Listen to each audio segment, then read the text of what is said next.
c'è un tormento e c'è un focolare, bisogna stare attenti di cogliere e di capire bene, diciamo, il tormento e di non spegnere il focolare. Troppo concentrati sui loro interessi, ma anche assetati di onestà, allo stesso tempo bisognosi di partecipare, di costruire insieme qualcosa.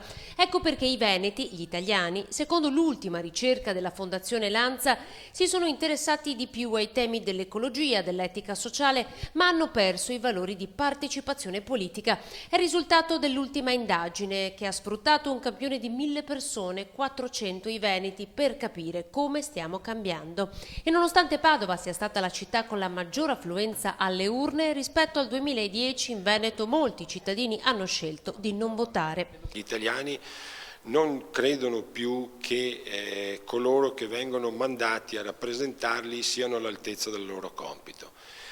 Questo però non significa che gli italiani non credano più nella politica, ci credono nella politica, non credono nei loro rappresentanti.